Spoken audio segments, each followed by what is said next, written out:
Okay, hi, this is Dina and Stephanie for Unit 5. This week we both read the 2016 K through 12 Horizon Report, so we're going to go ahead and get started.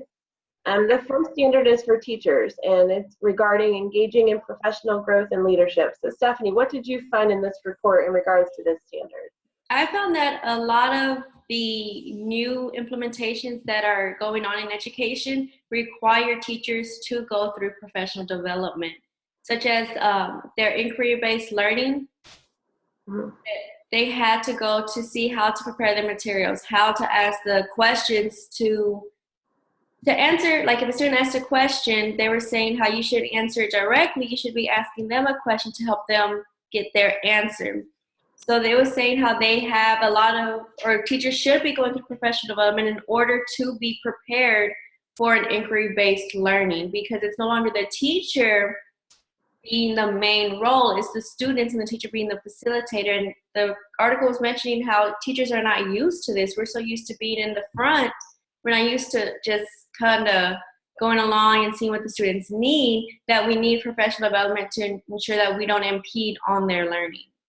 Yeah, I think that's good. And I was thinking about the change in mindset and professional growth. Like you and I discussed before, how sometimes we go into these professional learning environments and we get training, but it's not adaptable to what we need in the classroom. And so when I was reading the article, it's just a complete change in mindset, where it's, instead of passive learning, it's going to active learning, and it's talking about accepting failure in order to grow, like for the students. And for teachers, it's hard for us to want our students to fail.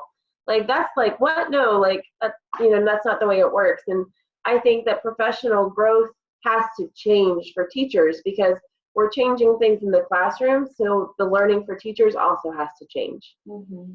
So I think that's a good point. The next standard is for coaches. Again, professional development and program evaluation. And I think for coaches also, it has to change. Like what we're doing to help teachers isn't working. I just don't think it is. Like coaches are becoming very, very much passive, and I feel like they kind of stand back. They'll bring you the programs, but they're not giving us the tools to really use them in the classroom. And I'm not saying that's every coach, absolutely not. But with so many changes in technology, it's becoming a challenge. Hello?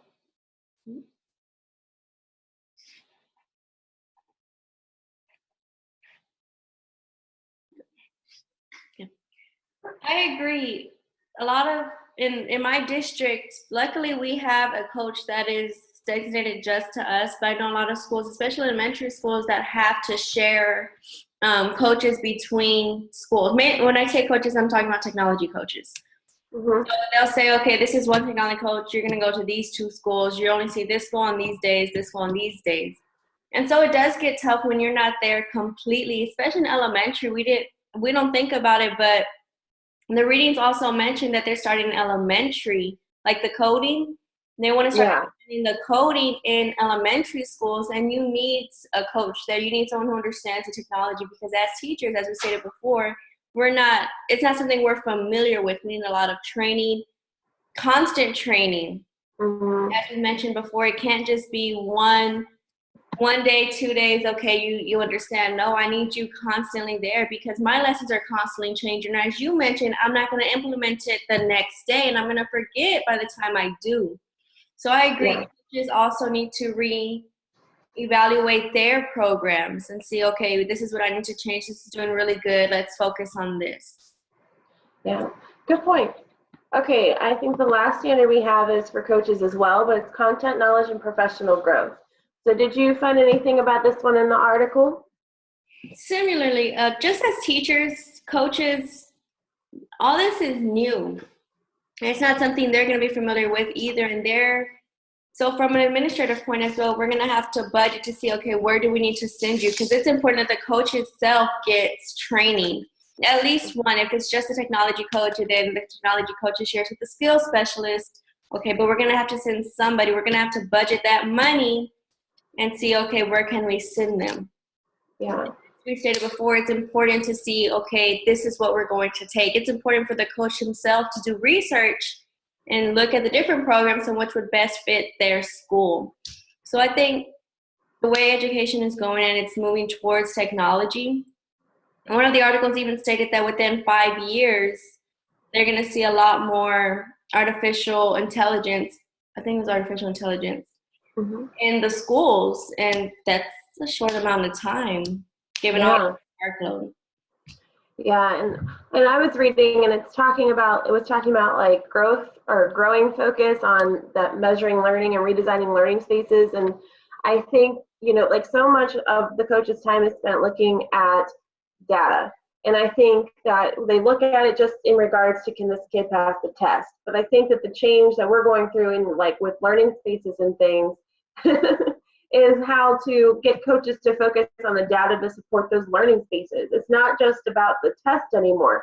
It's, can kids show that can they demonstrate what they're doing, not just on a test, but in those one-on-one environments. Can they just different ways of looking at everything, I think, is what it comes down to. And I think that for coaches also, like being able to go into those content rooms and help those teachers, because coding and STEM, that's so much for math and science. And for me as a reading teacher, and I have a social studies background, those programs are great, but how can we also support the other departments as well in technology? Especially when so many students are at a low reading level. Like I think that that's a real struggle, like bringing in that dynamic into those learning spaces, because kids can show you what they're learning, but also how can we bring those reading struggles into that environment? So there's a lot for those coaches to juggle with, I think. I agree. Well, I think that's our last standard for Unit 5. So anyone who wants to leave a comment, let us know how we did. That would be great. So Have a great day.